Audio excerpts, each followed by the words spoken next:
नमस्कार दोस्तों, आज हम भारतीय संविधान का भाग 21 एवं भाग 22 के जितने भी महत्वपूर्ण प्रश्न बनते हैं उन प्रश्नों को इस सेशन में डिस्कस करने वाले हैं, जो कि आपके कॉम्पिटिटिव एग्जाम के लिए बेहद ही महत्वपूर्ण सेशन हो सकती है। इसलिए अंत तक जरूर जुड़े रहें। आइए बढ़ते हैं प्रश्नों की ओर। पहला प्रश्न हमसे पूछा जा रहा है, अनुच्छेद 369 का संबंध किससे है? दोस्तों, 369 का जो संबंध है, संसद को राज्य सूची के विषय पर कुछ समय अवधि के लिए जो है कानून बनाने की विशेष शक्ति से है। अगला प्रश्न है, निम्नलिखित कथनों पर विचार करना और जो सही उत्तर चुनना है। पहला कथन है, अनुच्छेद 369 एक अस्थायी प्रावधान था। ये तो सही है। दूसरा कथन है, इसके अंतर्गत संसद को राज्य सूची के कुछ विषयों पर कानून बनाने की शक्ति दी गई थी। ये भी सही है। तीसरा कथन, यह शक्ति जो है केवल 5 वर्षों के लिए थी। ये भी सही है। इसलिए इसका राइट आंसर जो होगा। अगला प्रश्न है, अनुच्छेद 370 मूल रूप से किस राज्य को विशेष दर्जा प्रदान करता था? दोस्तों, 370 में जो प्रावधान किया गया था विशेष राज्य के दर्जा के रूप में, वो जम्मू एवं कश्मीर का था। अगला प्रश्न कथन एवं कारण का है, जिसमें कथन में बोला जा रहा है 5 अगस्त 2019 को अनुच्छेद 370 के अधिकांश प्रावधान अप्रभावी कर दिए गए। ये तो सही है।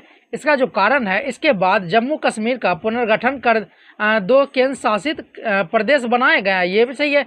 इसलिए इसका राइट जो आंसर होगा ऑप्शन नंबर ए होगा, क्योंकि कारण जो है कथन की सही व्याख्या भी कर रहा है।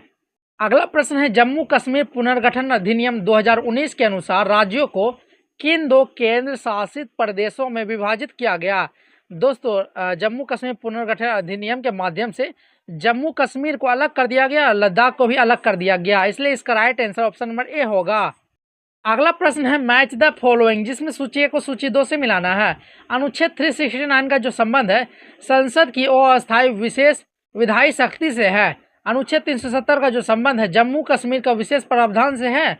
अनुच्छेद 371 का जो संबंध है वो है महाराष्ट्र एवं गुजरात के लिए विशेष प्रावधान से है।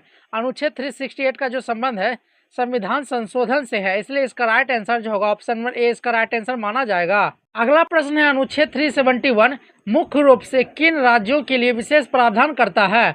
दोस्तों, 371 के तहत जो है महाराष्ट्र एवं गुजरात के लिए विशेष प्रावधान किए गए हैं। अगला प्रश्न है, निम्नलिखित कथनों पर विचार करना और जो सही उत्तर चुनना है। पहला कथन है, अनुच्छेद 371 के अंतर्गत महाराष्ट्र एवं गुजरात के कुछ क्षेत्रों के विकास हेतु विशेष प्रावधान किए गए हैं। ये तो सही है। दूसरा कथन है, राज्यपाल को कुछ विशेष दायित्व दिए गए हैं। ये भी सही है।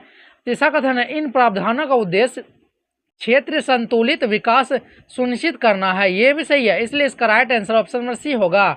अगला प्रश्न है, निम्नलिखित में से कौन सा युग्म गलत सुमेलित है? अनुच्छेद 369 का जो संबंध है संसद की अस्थायी विशेष शक्ति से। ये तो सही है। 370 का जो संबंध है जम्मू कश्मीर से। ये भी सही है।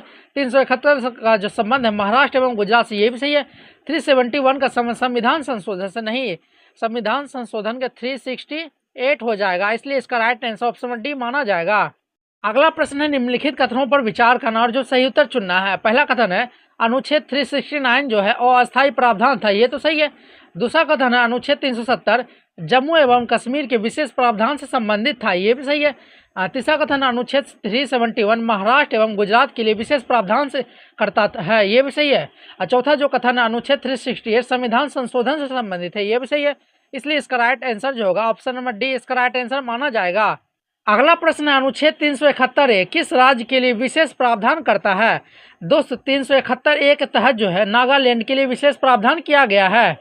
अगला प्रश्न है, निम्नलिखित कथनों पर विचार करना और जो सही उत्तर चुनना है। पहला कथन है, अनुच्छेद 371 नागालैंड से संबंधित है। ये तो सही है। दूसरा कथन है, नागा प्रथागत विधि को विशेष संरक्षण प्राप्त है। ये भी सही है। तीसरा कथन है, भूमि एवं प्राकृतिक संसाधनों पर संसद का कानून राज्य विधानमंडल की स्वीकृति के बिना लागू नहीं होता। ये भी सही है। इसलिए इसका राइट आंसर जो होगा ऑप्शन नंबर सी इसका राइट आंसर माना जाएगा। अगला प्रश्न है, अनुच्छेद 371 बी किस राज्य से संबंधित है? दोस्तों, 371 बी का जो संबंध है असम राज्य से है। अगला प्रश्न कथन एवं कारण का, जिसमें कथन में बोला जा रहा है अनुच्छेद 371 मणिपुर के लिए विशेष प्रावधान करता है। ये तो सही है। इसका कारण जो है इसके अंतर्गत पहाड़ी क्षेत्रों के लिए विधानसभा समिति के गठन का प्रावधान है। कारण भी सही है। कारण जो है कथन की सही व्याख्या भी करे। इसलिए इसका राइट आंसर ऑप्शन में ये होगा। अगला प्रश्न है, अनुच्छेद 371 डी किस राज्य के लिए विशेष प्रावधान करता है? दोस्तों, अनुच्छेद 371 डी के तहत जो है आंध्र प्रदेश के लिए विशेष प्रावधान किया गया है। अगला प्रश्न है मैच द फॉलोइंग, जिसमें सूची ए को सूची 2 से मिलाना है। 371 ए का जो संबंध है नागालैंड से है, 371 बी का जो संबंध है असम से है, 371 सी का जो संबंध है मणिपुर से है, 371 डी का जो संबंध है आंध्र प्रदेश से है। इसलिए इसका right answer option number A माना जाएगा। अगला प्रश्न है अनुच्छेद 371 ई किससे संबंधित है। दोस्तों 371 ई के तहत जो है आंध्र प्रदेश के लिए केंद्र विश्वविद्यालय का स्थापना का अधिकार जो है आंध्र प्रदेश को देता है।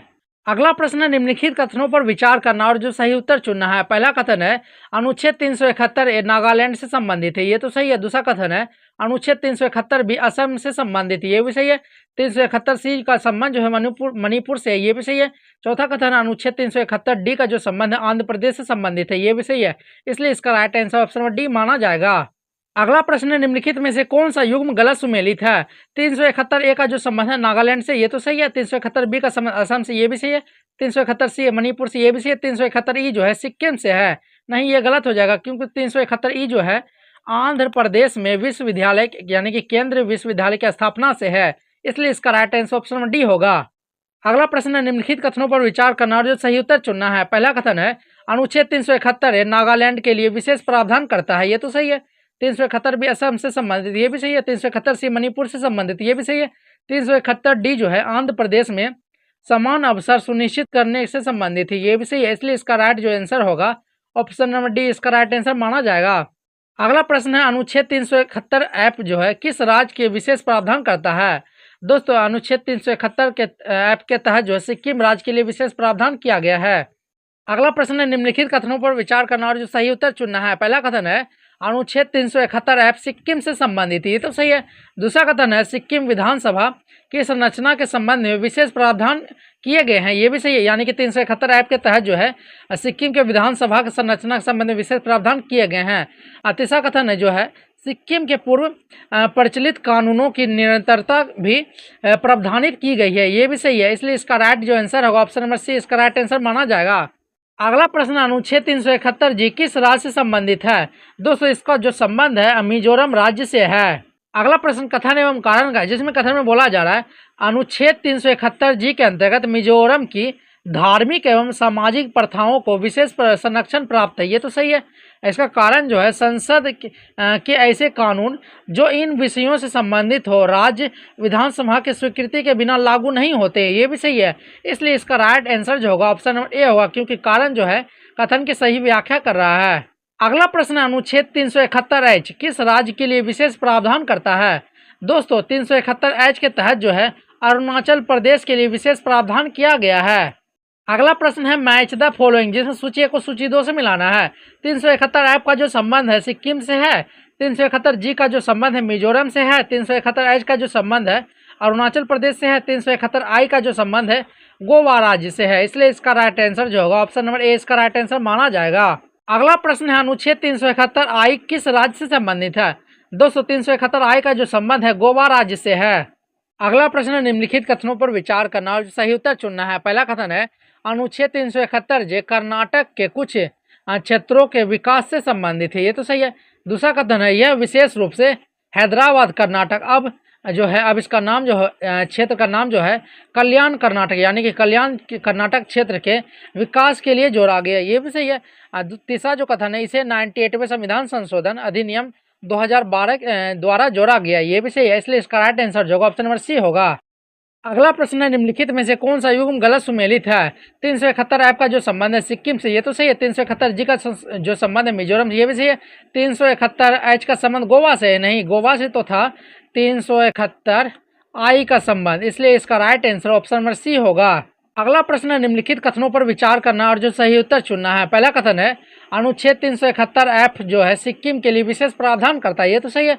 371 जी मिजोरम से संबंधित, ये भी सही है। 371 एच जो है अरुणाचल प्रदेश राज्य को विशेष उत्तरदायित्व प्रदान करता है, ये भी सही है। 371 जो है कर्नाटक के कल्याण कर्नाटक क्षेत्र के विकास से संबंधित है, ये भी सही है। इसलिए इसका राइट आंसर ऑप्शन डी माना जाएगा। अगला प्रश्न अनुच्छेद 372 मुख्य रूप से किससे संबंधित है। दोस्तों 372 का जो संबंध है संविधान लागू होने से पूर्व विद्यमान कानून की जो है निरंतरता से है, इसलिए इसका राइट आंसर ऑप्शन बी होगा। अगला प्रश्न निम्नलिखित कथनों पर विचार करना और जो सही उत्तर चुनना है। पहला कथन है अनुच्छेद 372 विद्यमान कानूनों की निरंतरता सुनिश्चित करता है, ये तो सही है। दूसरा कथन है राष्ट्रपति आवश्यक अनुकूलन कर सकता था, ये भी सही है। तीसरा कथन है इसका उद्देश्य प्रशासनिक निरंतरता बनाए रखना था, ये भी सही है। इसलिए इसका राइट आंसर जो होगा ऑप्शन नंबर सी होगा। अगला प्रश्न अनुच्छेद 372 किस संविधान संशोधन द्वारा जोड़ा गया। दोस्तों 372 को जो है 7वां संविधान संशोधन 1956 के द्वारा जोड़ा गया। अगला प्रश्न कथन एवं कारण का, जिसमें कथन में बोला जा रहा है अनुच्छेद 373 राष्ट्रपति को कुछ मामलों में निवारक निरोध से संबंधित शक्तियां देता है, ये तो सही है। दूसरा इसका कारण जो है यह संविधान लागू होने के संक्रमण काल में व्यवस्था बनाए रखने हेतु किया गया था, ये भी सही है। इसलिए इसका राइट आंसर जो होगा ऑप्शन नंबर ए होगा, क्योंकि कारण जो कथन की सही व्याख्या कर रहा है। अगला प्रश्न संघ न्यायालय के न्यायाधीशों के संबंध में संक्रमणकालीन प्रावधान किस अनुच्छेद में था। 374 में जो है इसका प्रावधान किया गया था। अगला प्रश्न है मैच द फॉलोइंग, जिसमें सूची 1 को सूची 2 से मिलाना है। अनुच्छेद 372 का जो संबंध है वो है विद्यमान कानूनों की निरंतरता से। 373 का जो संबंध है निवारक निरोध संबंधित संक्रमणकालीन शक्ति से। 374 का जो संबंध है संघीय न्यायालय से संबंधित प्रावधान से। 375 का जो संबंध है न्यायालयों में अधिकारियों की निरंतरता से। इसलिए इसका right answer option number A होगा। अगला प्रश्न अनुच्छेद 375 किससे संबंधित है। दोस्तों इसका जो संबंध है न्यायालयों, प्राधिकारियों एवं अधिकारियों की निरंतरता से है, इसलिए इसका right answer option number B होगा। अगला प्रश्न निम्नलिखित कथनों पर विचार करना और जो सही उत्तर चुनना है। पहला कथन है अनुच्छेद 376 उच्च न्यायालयों के न्यायाधीशों से संबंधित संक्रमणकालीन प्रावधान करता है, ये तो सही है। दूसरा कथन है यह इसका उद्देश्य जो है न्यायिक व्यवस्था में निरंतरता बनाए रखना था, ये भी सही है। तीसरा कथन है यह संविधान लागू होने के समय लागू हुआ था, ये भी सही है। इसलिए इसका right answer option number C होगा। अगला प्रश्न निम्नलिखित में से कौन सा युग्म गलत सुमेलित है। पहला कथन है अनुच्छेद 372 का जो संबंध है विद्यमान कानूनों की निरंतरता से, ये तो सही है। 374 संघीय न्यायालय से, ये भी सही है। 375 जो है न्यायालयों एवं अधिकारियों की निरंतरता से, ये भी सही है। 376 का जो संबंध संविधान संशोधन नहीं, संविधान संशोधन हो जाएगा 368, इसलिए इसका right answer option number D होगा। अगला प्रश्न निम्नलिखित कथनों पर विचार करना और सही उत्तर चुनना है। पहला कथन है अनुच्छेद 372 विद्यमान कानूनों की निरंतरता से संबंधित है, ये तो सही है। दूसरा कथन है अनुच्छेद 374 संघीय न्यायालय से संबंधित है, ये भी सही है। तीसरा कथन अनुच्छेद 375 जो है न्यायालयों एवं अधिकारियों की निरंतरता से संबंधित, ये भी सही है। चौथा कथन अनुच्छेद 376 उच्च न्यायालयों के न्यायाधीशों से संबंधित है, ये भी सही है। इसलिए इसका राइट आंसर ऑप्शन डी होगा। अगला प्रश्न अनुच्छेद 393 किससे संबंधित है। दोस्तों इसका जो संबंध है संविधान का संक्षिप्त नाम से है। अगला प्रश्न निम्नलिखित कथनों पर विचार करना और जो सही उत्तर चुनना है। पहला कथन है अनुच्छेद 394 संविधान के प्रारंभ से संबंधित है, ये तो सही है। दूसरा कथन है संविधान 26 जनवरी 1950 को पूर्ण रूप से लागू हुआ, ये भी सही है। तीसरा कथन है कुछ अनुच्छेद जो है 26 नवंबर 1949 से ही प्रभावी हो गए थे, ये भी सही है। इसलिए इसका right answer option number C होगा। अगला प्रश्न है भारतीय स्वतंत्रता अधिनियम 1947 के निरसन का प्रावधान किस अनुच्छेद में किया गया है। दोस्तों 395 में जो है इसका जो प्रावधान किया गया है। अगला प्रश्न कथन एवं कारण का है, जिसमें कथन में बोला जा रहा है अनुच्छेद 392 राष्ट्रपति को संविधान लागू करने में आने वाली कठिनाइयों को दूर करने की शक्ति देता था, ये तो सही है। इसका कारण जो है यह एक संक्रमणकालीन प्रावधान था, ये भी सही है। इसका कारण जो है कथन की सही व्याख्या भी कर रही है, इसलिए इसका right answer option number A होगा। अगला प्रश्न निम्नलिखित में से कौन सा अनुच्छेद संविधान के प्रारंभ से संबंधित है। दोस्तों अनुच्छेद 394 जो है संविधान के प्रारंभ से संबंधित है। अगला प्रश्न है मैच द फॉलोइंग, जिसमें सूची 1 को सूची 2 से मिलाना है। 392 का जो संबंध है राष्ट्रपति को कठिनाइयों को दूर करने की शक्ति से है। 393 का जो संबंध है संविधान के संक्षिप्त नाम से है। 394 का जो संबंध है संविधान का प्रारंभ से है। 395 का जो संबंध है भारतीय स्वतंत्रता अधिनियम 1947 का निरसन से है, इसलिए इसका राइट आंसर होगा ऑप्शन नंबर ए, इसका राइट आंसर माना जाएगा। अगला प्रश्न है निम्नलिखित में से कौन सा युग्म गलत सुमेलित है। 393 का जो संबंध है संविधान का संक्षिप्त नाम से, ये तो सही है। 394 का संबंध संविधान का जो है प्रारंभ से, ये भी सही है। 395 का संबंध जो है भारतीय स्वतंत्रता अधिनियम 1947 का निरसन से, ये भी सही है। 392 का संबंध संविधान संशोधन गलत हो जाएगा, क्योंकि संविधान संशोधन का जो संबंध है वो 368 से है, इसलिए इसका राइट आंसर ऑप्शन डी होगा। अगला प्रश्न है, निम्नलिखित कथनों पर विचार करना और जो सही उत्तर चुनना है। पहला कथन, अनुच्छेद 393 संविधान के संक्षिप्त नाम से संबंधित है, ये तो सही है। दूसरा कथन, अनुच्छेद 394 संविधान के प्रारंभ से संबंधित, ये भी सही है। तीसरा कथन, अनुच्छेद 395 भारतीय स्वतंत्रता अधिनियम 1947 तथा भारत शासन अधिनियम 1935 के निरसन से संबंधित है, ये भी सही है। इसलिए इसका right answer option number C होगा। अगला प्रश्न, निम्नलिखित में से कौन सा कथन सही है? क्या संविधान 15 अगस्त 1947 को लागू हुआ था, या फिर संविधान 26 जनवरी 1950 को लागू हुआ था, या फिर संविधान 26 नवंबर 1949 को जो है पूर्ण रूप से लागू हुआ था, या फिर संविधान 24 जनवरी 1950 को लागू हुआ था? दोस्तों, इसका राइट जो आंसर होगा ऑप्शन नंबर बी होगा, क्योंकि संविधान जो है 26 जनवरी 1950 को जो है पूर्ण रूप से लागू हुआ था, इसलिए इसका right answer option number B होगा। यही इस सेशन का आखिरी प्रश्न है, जिसका उत्तर आपको कमेंट बॉक्स में बताना है, जिसमें कुछ कथन दिए हुए हैं और आपको सही उत्तर बताना है। पहला कथन है, अनुच्छेद 370 जम्मू कश्मीर के लिए विशेष प्रावधान से संबंधित था। दूसरा कथन है, अनुच्छेद 371 नागालैंड के लिए विशेष प्रावधान से संबंधित था। तीसरा कथन है, 393 जो है संविधान के संक्षिप्त नाम से संबंधित है। चौथा कथन, अनुच्छेद 395 भारतीय स्वतंत्रता अधिनियम 1947 के निरसन से संबंधित है। इसका जो राइट आंसर होगा आपको कमेंट बॉक्स में बताना होगा। दोस्तों, अगर आपको भारतीय संविधान के भाग 21 एवं भाग 22 से संबंधित विस्तृत रूप से जानकारी चाहिए तो कमेंट करके बताएं। धन्यवाद।